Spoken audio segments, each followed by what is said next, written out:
Hey, I'm super excited to have my good friend and rockstar realtor, Patrick Fossati, on today. Patrick and I actually, a few years ago, I don't know how long it's been now, Patrick, a while now, we worked together when he was down here in Southern Oregon. And then Patrick moved up to sunny California and is just crushing it up there. And so I asked him to come on the program and just share his best ideas, what he's doing to create success. And welcome to the program. Thrilled to be on with you, Jim. So Patrick, let's because this is interesting because we worked together for a little bit, but then you moved back to Southern California. What part of California in? So I'm in Ventura County, Camarillo to be specific. Okay.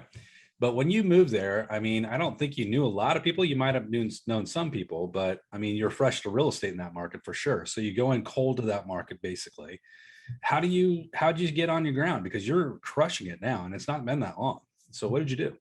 Well, I appreciate you saying that. A combination of things. One of the first things I did was get involved with some sports leagues. So I started playing kickball and softball.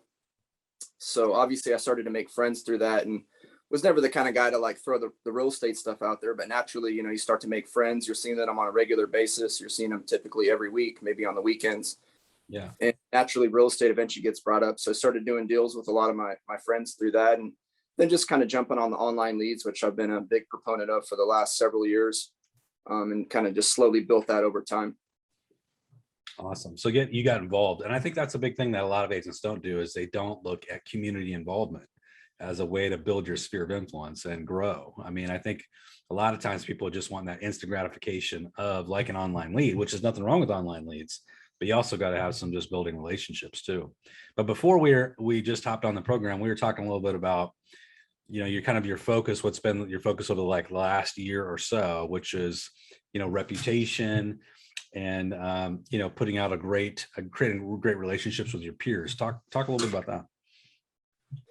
Yeah. So, I mean, I think I've always been about that. I feel like since I've been in the business, I've been a guy that's, good to work with and had a good reputation, always try to be professional. But I just realized last year, our market, probably just like yours and the rest of the country, is super competitive on the buyer side. So it's like, it's so hard to get an offer accepted. So what can we do outside of writing a great offer to hopefully get our buyers deals through? And I just realized, like, man, if you don't have rapport with other agents and you don't have a good professional reputation, you're a leg behind. So we started really just focusing and making sure that we had a good experience with the other agents.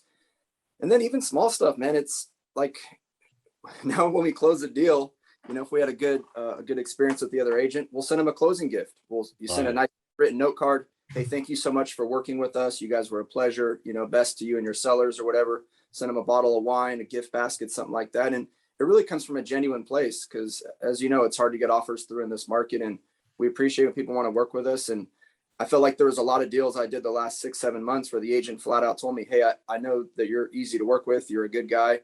And we took your offer because it was the same as the other one. But I don't know that other agent, or I've never worked with them before. So it seems to be really helpful right now. I love it. How do they react when they get that? I mean, that's not a common thing to get like a bottle of wine or a gift basket. What do they call you and say, hey, that's different? How do they react? They're always pretty blown away. And, to really tip my hand a bit, I mean, it actually happened to me. I did a deal last summer with a couple of local agents, and it was an easy deal. It was like 10-day cash, no contingencies, like a no-brainer transaction.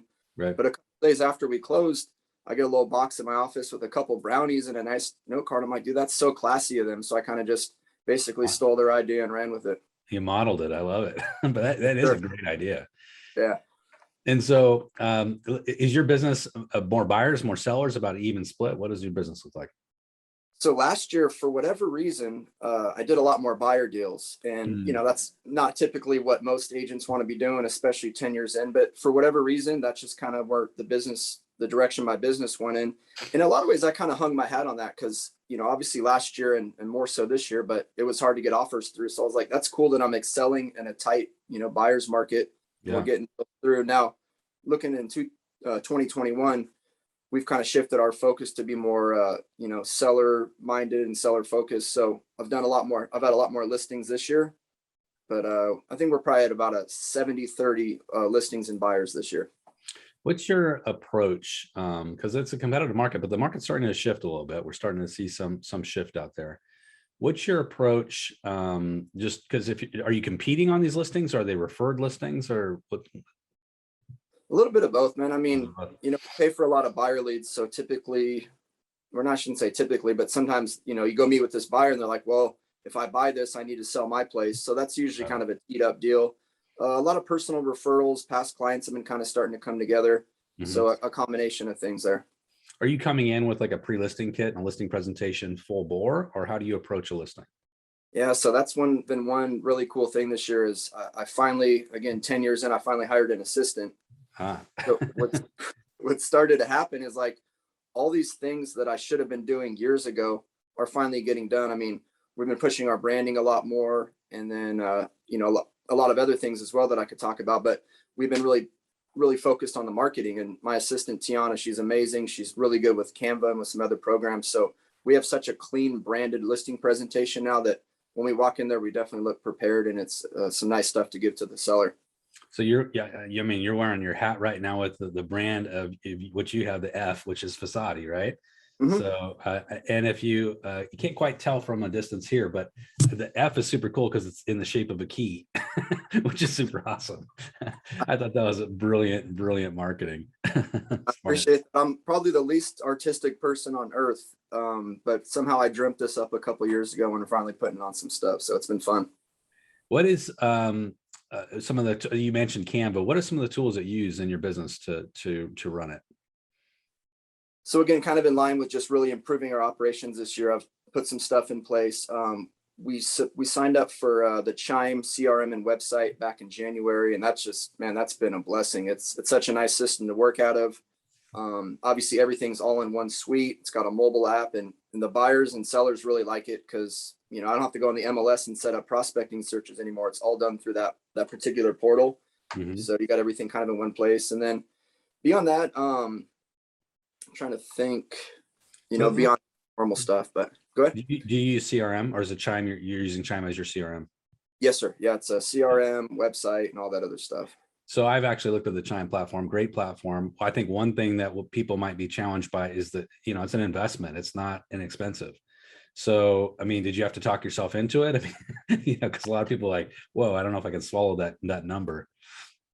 Yeah, it's a little pricey, man. I mean, there's so many inexpensive and free options out there, but I'm honestly, like, when it comes to our business, I look at expenses as investments if I think it's going to improve the operation. So it was a pretty easy sell. And once I started using it, I'm like, I feel like it's worth every penny. Gotcha. So when you're looking at your business, and you mentioned hiring an assistant for the first time after 10 years, I think a lot of agents can identify with that. And, we all have a level of what I call capacity. Like we can all maybe you can do 10 million a year and don't need it. Maybe you can do 6 million a year and don't need it. But eventually we all hit a wall. What was that wall for you where you're like, okay, this is it. I'm breaking down and hiring an assistant? Well, I think last year I was very fortunate. I had a really good year, and I just felt like there's still so many things that I'm doing that I really shouldn't be doing.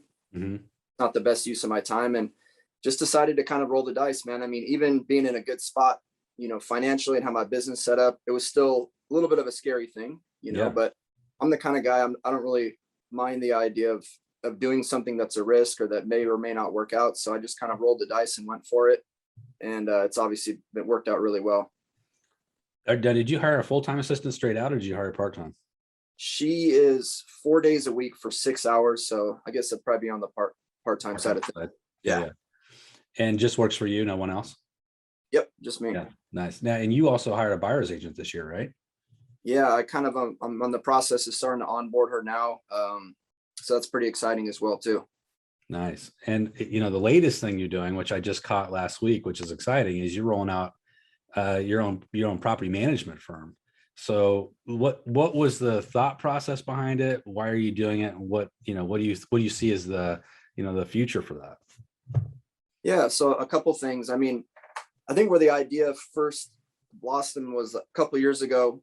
I would meet some property managers. Usually it's like, hey, I'm helping a buyer buy a condo, and we're dealing with the property manager of the association, or just helping friends get a rental and dealing with them. And I met so many of them, and I was so unimpressed. I'm like, this seems like a good business to be in, but it just doesn't seem like there's a lot of good ones out there. So I was like, I felt like I could do it better. Yeah. And then the motivation for me to say like, hey, maybe let's really started looking into it was feeling like it'd be a great vehicle to really grow our database. Now we're offering additional services, and I kept selling investment properties to my buyers, and then they're like, hey man, thanks for everything, we're going to go find a property manager now. So I felt like it'd be kind of a seamless transition where it's like, hey, I sell somebody a rental, now I can actually help them lease up and manage the property ongoing. And then just a lot of little things, like I said, growing the database, just new leads, new people to work with. And I feel like it's going to be a really good thing long term. So it is interesting too, because the market's shifting. We're starting to see buyer resistance to pricing. And so whenever that happens, in my opinion, what you'll start to see is an inventory increasing because sellers are coming to market. They're finally saying, hey, prices have hit the peak of where I want them to be. And then as soon as that happens, the buyers are like, nope, that's too high. And so I do see a surge in property management happening where people are just going to exit the market because they can't sell for what they want to sell for. So I think, the move is pretty brilliant, actually. I think it's smart. What's your target? I mean, what are you looking to be like 100 doors or 500 doors or as big as you can get, or have you thought that through? I feel like a nice sweet spot for me, like in the next year or two, would be like maybe 15 to 25 doors, something that's manageable. And one thing I forgot to add, I mean, the previous question about the motivation to do it was last year I kept doing deals with agents that had managed the property for a long time. And then, the seller wants to sell, so who are they going to turn to first? So I think it's also a great way to get listings and be in touch with property owners as well. But yeah, if I can get it to 15, 20, 25 doors, it'd be cool. And we've already looked into some really good software and systems and that should make it pretty efficient and easy to run, hopefully. Nice. So let's talk about mindset a little bit, because I think, you're in a super highly competitive market down there, and it can be in a war of attrition. How do you stay motivated? Because you're a pretty motivated guy. I mean, you're out there doing a high level of business. I know not every day you're going to wake up and say, hey, I'm the most motivated today to go do what I need to do. How do you stay motivated? I mean, for one, I do genuinely love this business. I love being a professional. It's such a blessing. And so that kind of is always where everything starts at. But I don't know. I just got to a place where being successful and is important to me.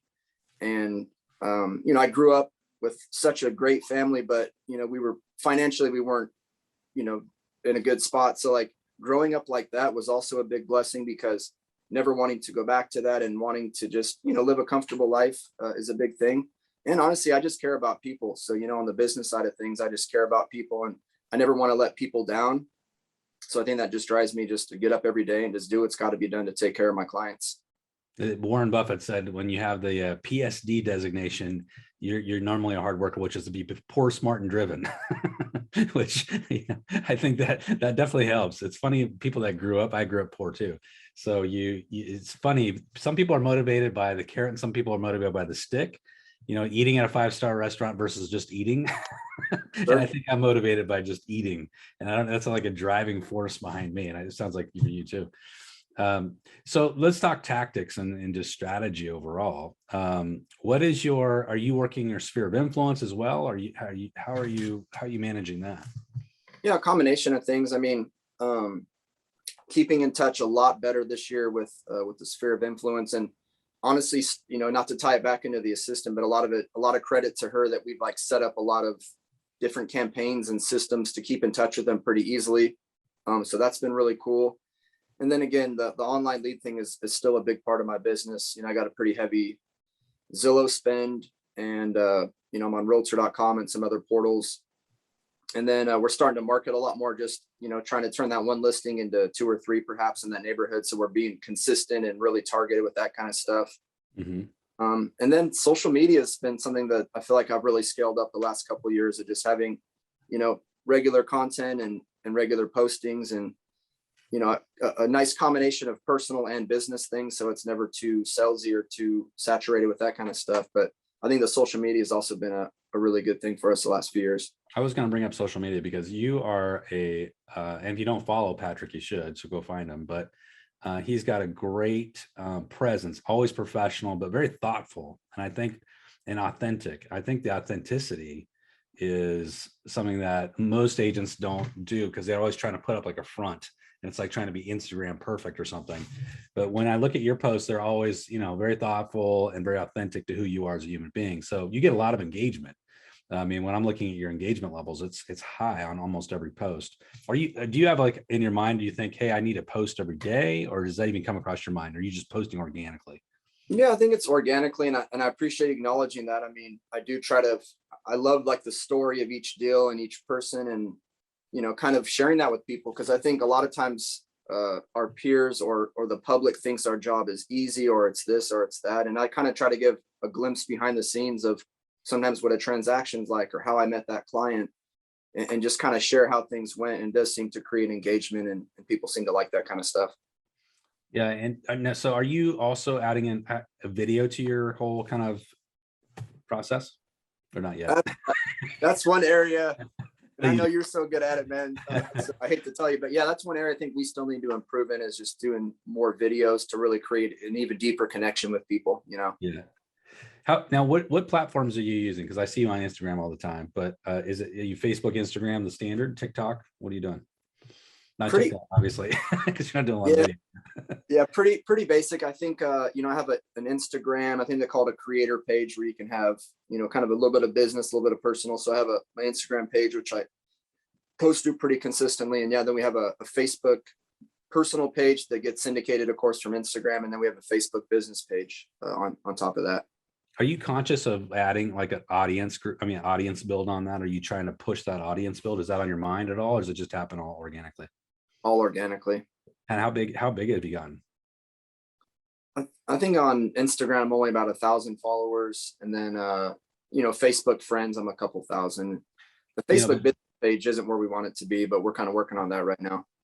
So, but what's interesting about that is that's a mindset that a lot of young people have, is I've got to have 10,000 followers and be like a mini influencer. But that's just not true. I mean, all we need is 1,000 true fans to make a ton of money. And that's, I think, where everybody's mindset needs to be, is we just have if we're just engaging with a group of people that really know, like, and trust us, we're going to crush. So I think what you're doing is really, really good.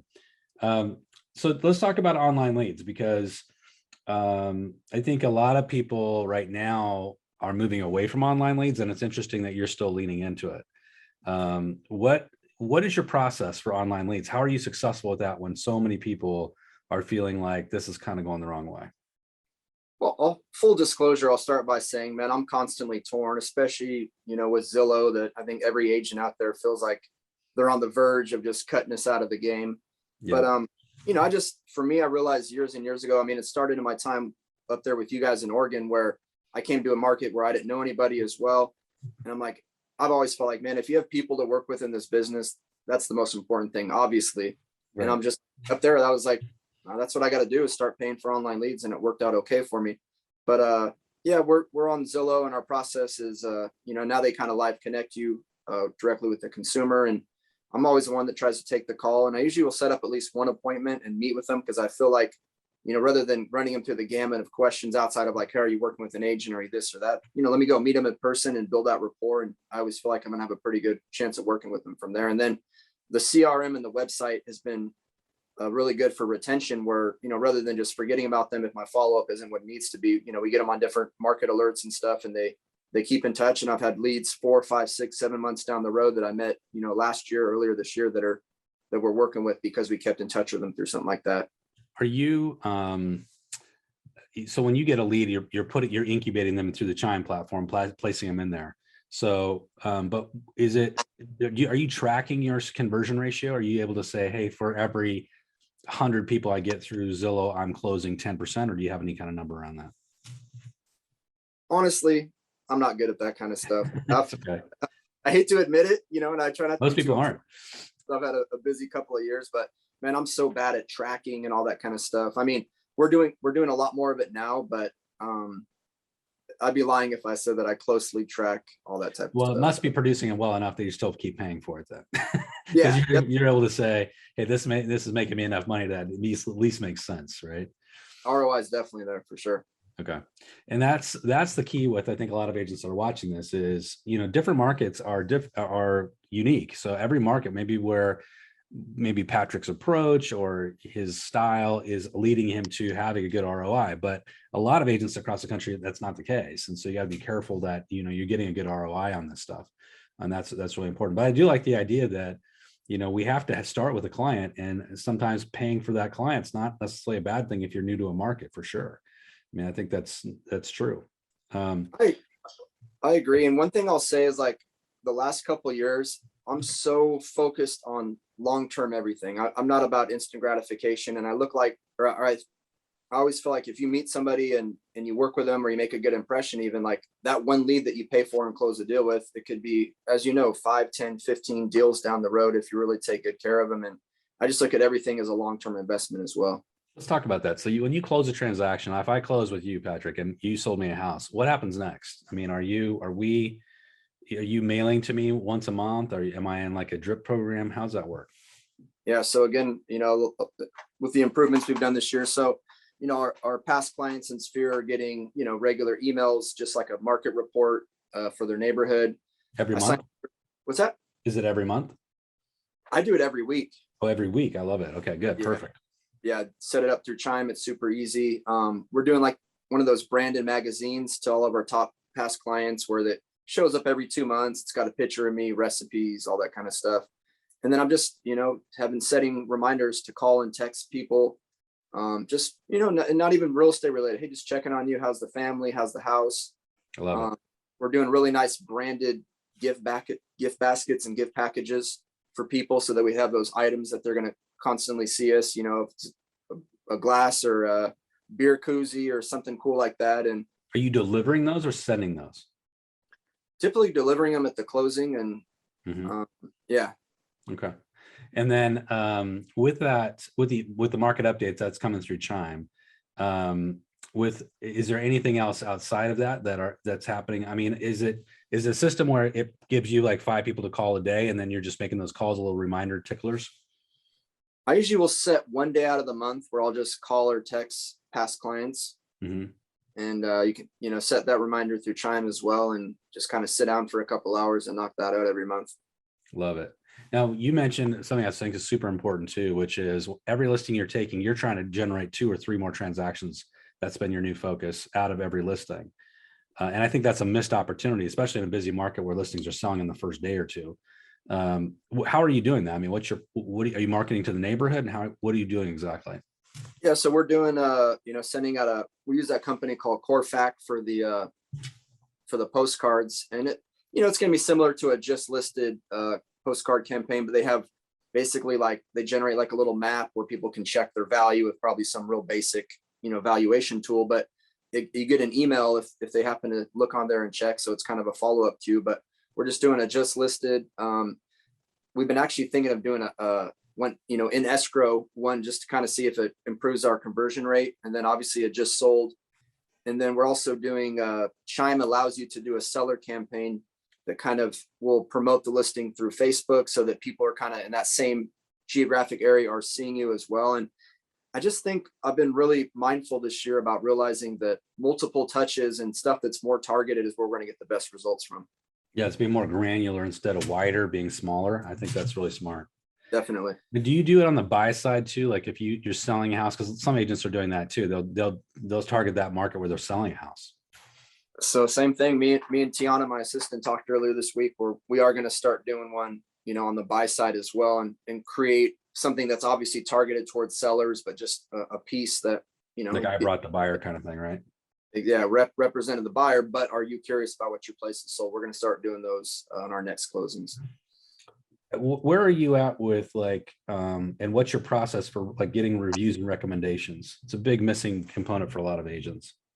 Yeah, I've been good about that. I mean, the last several years, and thankfully we have a really, good, review base, and I've been really diligent with my Zillow and different profiles online, but we usually will just ask for it a couple weeks after we close. I never want to ask people right when they close, because, even though they're happy, they're probably moving in, they're getting settled, that type of thing. But we have just an email template through Chime that we send, a couple weeks after we close, with a couple of really basic links, and we just send it over to them. And we'll usually, incentivize them like, hey, we'll send you a $10 Starbucks gift card for doing it. Because I think most people, they get busy and they're not going to prioritize it. But we are really diligent about getting reviews and whatnot from our clients.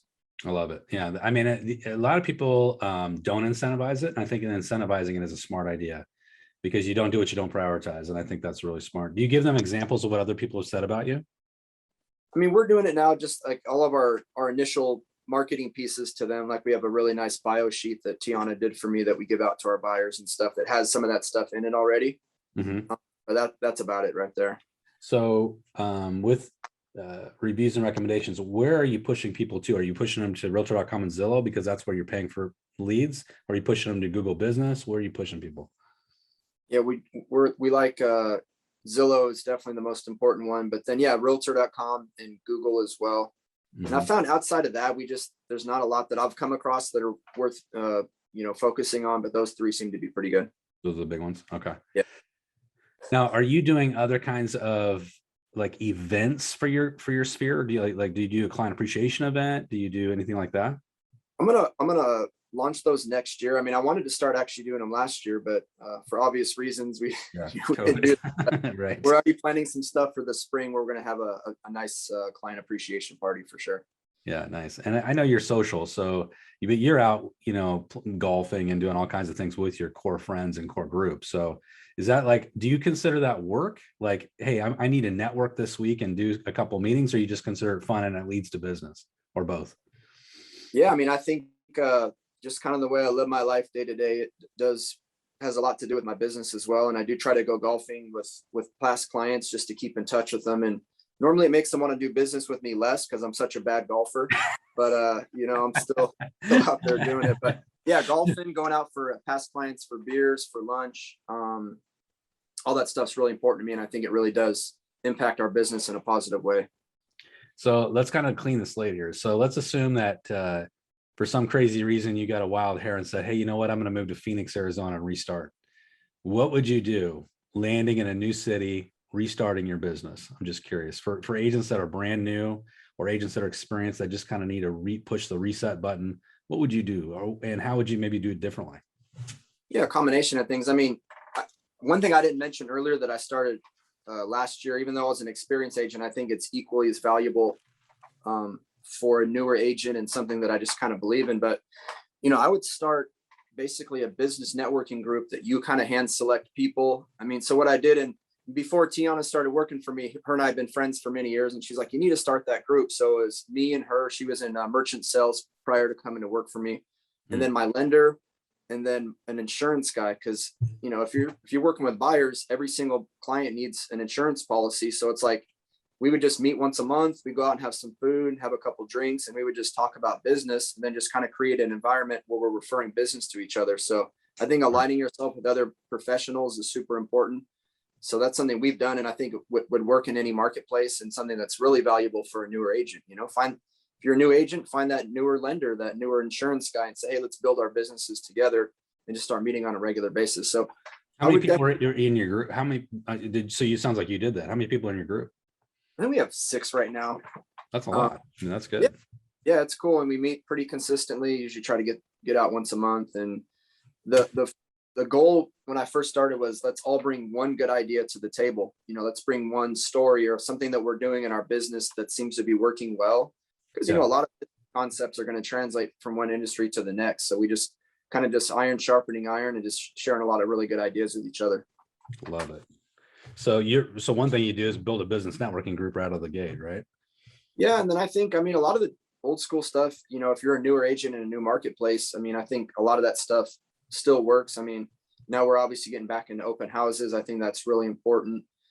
So, I think for one, if I was a newer agent, and I remember this is a concept you shared with me, is I think it's important to go work for a brokerage that has a large market share and has a lot of prominent listing agents, because you're going to have some opportunities in the office. So, if you can go out and do some open houses on a consistent basis, and then just like the stuff we talked about, just get involved, fun hobbies and event, sports and stuff like that, things where you're just, making friends and forging connections that will definitely turn into business eventually, I think is really important. We have a guy that works for me, Dan Mollahan, who I know you know. And so Dan, he tells a story about joining, kind of like you, I think it was a soccer league.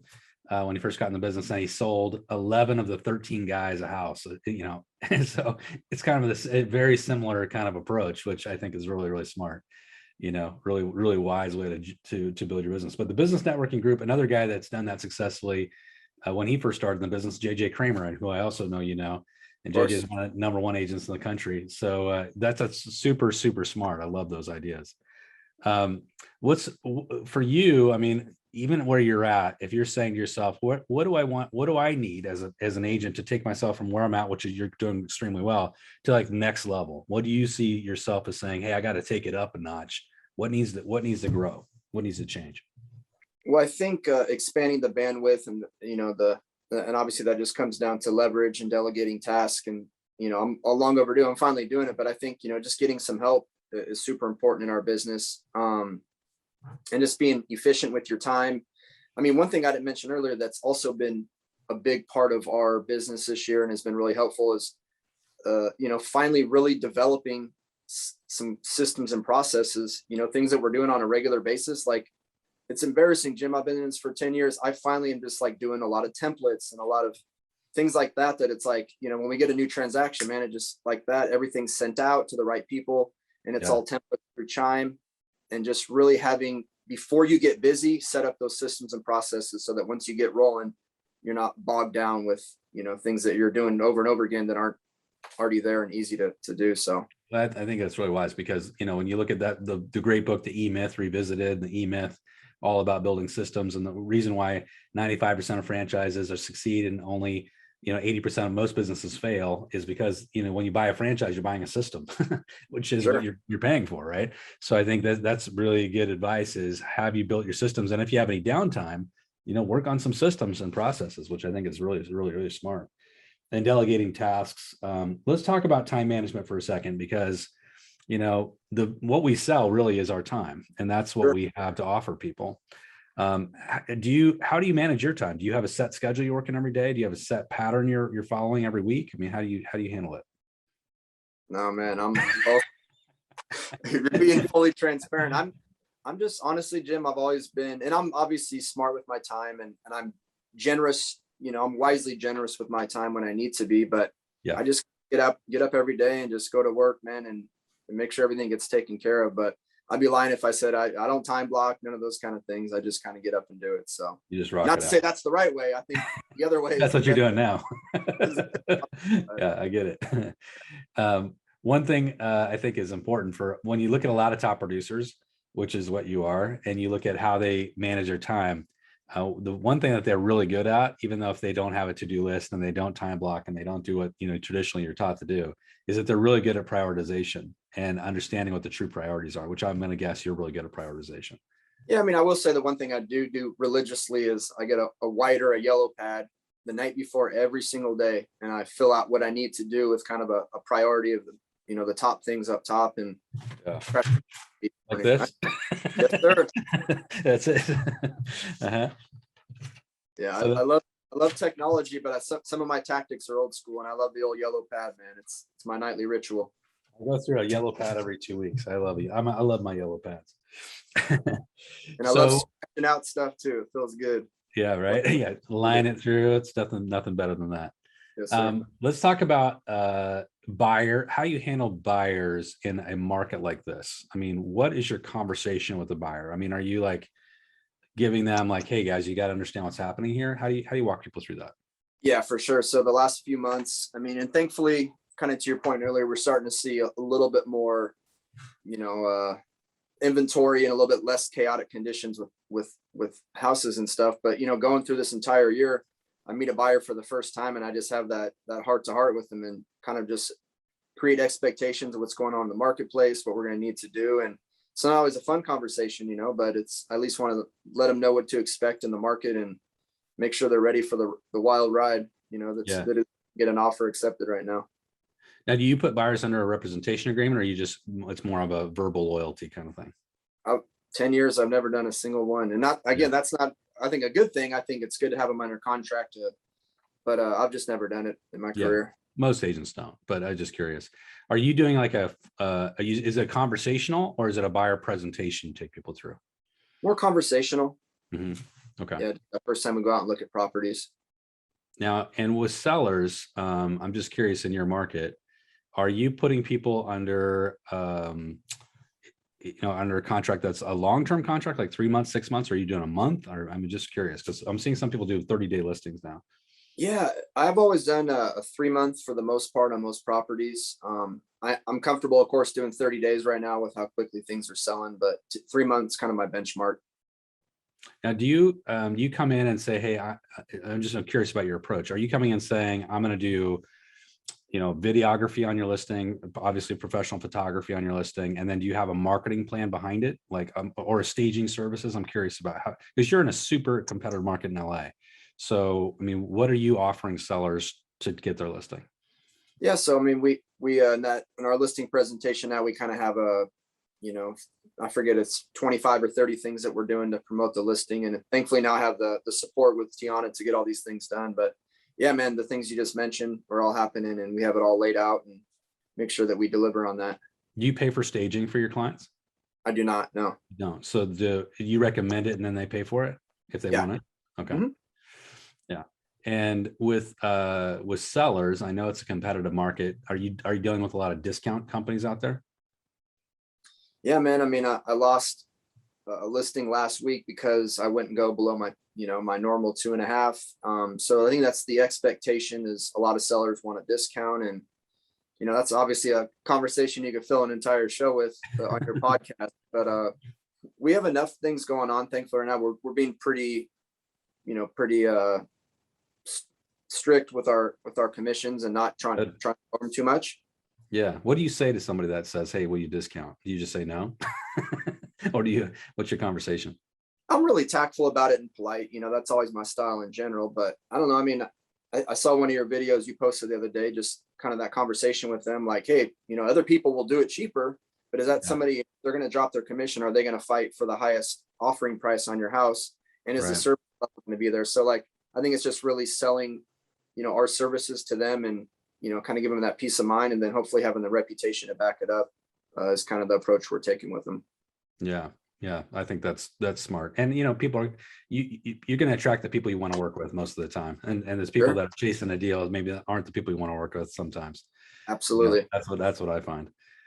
So when you look at your market area and your competition, do you find that your competition is, I would call it getting desperate and doing some crazy things in terms of commissions, or is it just kind of the same old, what it's always been?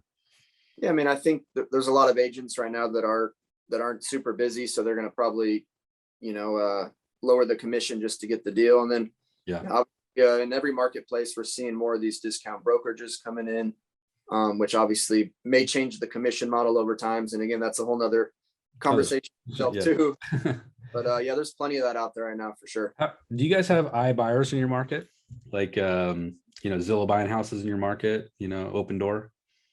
Open Door. We're not seeing the Zillow program too much in our marketplace just yet. I think it's in other parts of the country, but yeah, I think Open Door is the main one that's out buying properties and whatnot. Is it a factor in your business at all? Or is it something you guys think about, talk about? Do sellers bring it up? Yeah, it gets brought up from time to time, and thankfully I've had a lot of good stories to reference, not particular to or specific to Open Door, but just listings I've sold over the years where they had a company that came in and they were going to buy it directly from the seller, and I was like, they offered the seller 400 grand and we sold it for 480. Where even when you factor in 5 or 6% for commissions and closing costs, you're still netting a ton more, and you're not second guessing like, could we have got more for it on the open market? So like everything in this business, man, the longer you do it, the more stories you have to reference, and it just makes our life a lot easier, and the conversation's a lot better with our potential clients. We were just talking about that at my office meeting this week about storytelling and the power of story. And, the concept of, when you just give people numbers and data that they tend to forget it. But there was a stat we came across that 63% of stories are remembered versus 5% of stats, which is pretty amazing when you think about it. So I think that's really good, is always bringing it back to a story. And it is true that the longer you're in the business, the more stories you accumulate. It's true. But you can borrow stories too, if you've heard other people talking about it, your brokerage, your broker. And I think that what iBuyers offers convenience, but most people, when you get to talking to them, would prefer to have top dollar over convenience. So when you get into it and being able to say, hey, I got somebody $80,000 more, that's huge. Yeah. Now, I think go ahead. are any agents in your market offering like an iBuyer thing, like themselves, like I'll buy your house if I don't sell it, that kind of thing? I haven't seen too much of that. No, okay, good. Okay, that's good. When you're thinking about or you're looking at maybe other agents that you're competing with that are not branded, do you think the branding element has had an impact on your success? I do. I'm getting a lot of people that are, kind of reaching out like, oh, I've seen your logo everywhere. I mean, it's kind of cool. You see the hat, of course. Yeah. Got a lot of my friends wearing them. We just had put out a Facebook post a couple months ago, and unbeknownst to me, a whole bunch of people like, we want a hat. So I got other agents wearing them. It's been kind of fun, man. And I think when people see that visual representation of you, for some reason, it just kind of creates a perception in their mind, and consumers do seem to kind of gravitate towards the branding stuff. Now, what's interesting about your brand, I didn't even think about it, so you're just talking about it, is that with your brand, you didn't say anything. You didn't actually say Patrick Fossati Real Estate or Real Estate Group or anything behind it. I know you have that, below it, maybe when you have the brand, but your brand is just strictly the logo, which, yeah, you could give that to a client and they'd actually wear it. Whereas if it was Patrick Fossati Real Estate or something, there's no chance they would wear it, right? So it's cool enough where they'd wear it on their own, which for agents watching this, if you have one takeaway from this, I think that could be the takeaway, is that branding, making it cool enough that your clients would wear your brand, which is really interesting, actually. Do you get people asking you what's the F stand for when you're just out in the public? All the time. Yeah, so it creates conversation too. For sure. And I wear hats on almost a regular basis now because I got a bald head. I want to keep the sun off of it. So we're almost every day we're rocking that. I want a hat, by the way. Guys, send me one. I was just gonna say it before you said it, Jim. We got good one in the mail for you today. Absolutely. All right. I love it. So Patrick, thank you so much for being on the program. You dropped a lot of I think really good, solid nuggets and information for people to, think about when they're building their own business and scaling up. I mean, hiring an assistant, a buyer's agent, your brand, how you built your business, how you approach clients, your authenticity when it comes to social media. I think all of us can have a lot of takeaways from this one. Patrick, thank you so much, man. Thanks for being on the program. My pleasure, Jim. Thanks for having me.